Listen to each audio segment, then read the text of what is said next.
Naka-heightened alert ang House of Representatives matapos makatanggap ng serya ng bomb threats ang ilang kongresista at kawani ng institusyon. Bukod dyan, naka-alerto rin laban sa banta ng cyber attacks ang Kamara. Si Mela Lesmora sa report.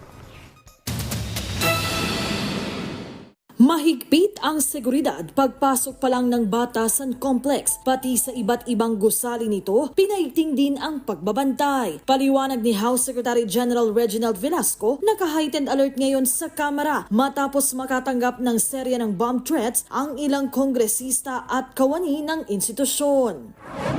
The security has been tightened, so we just want to protect the members of the House of Representatives and staff and employees of the House, from any untoward incident. Hindi namin alam, basta sinasabi lang na baka bombahin tong House of Representatives. But as I've said, we take all this threat seriously. So, kaya we have taken special precaution ngayon.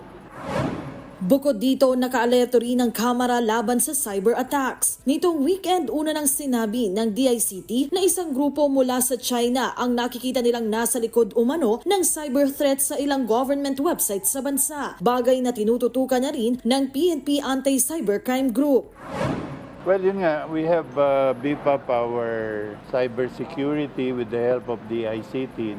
According to our IT group, there have been, I don't know if I will believe them, but millions of attempts to deface, to hack our data.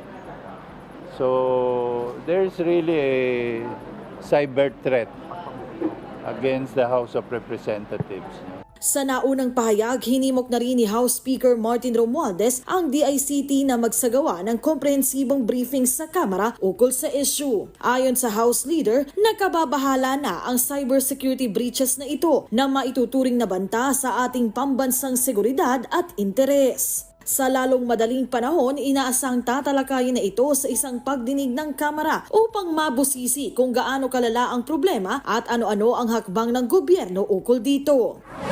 Sa kabila naman ng mga hamon, business as usual pa rin sa mababang kapulungan ng Kongreso.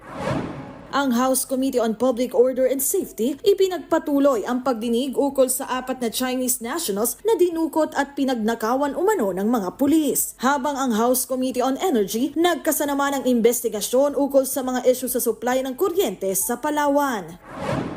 Kasabay ng kanilang pagtupad sa kanilang sinumpaang tungkulin, tinitiyak ng Kamara ang patuloy nilang pagsusulong sa kaligtasan at kapakanan ng taong bayan. Mela Lesmora para sa Pambansang TV sa Bagong Pilipinas.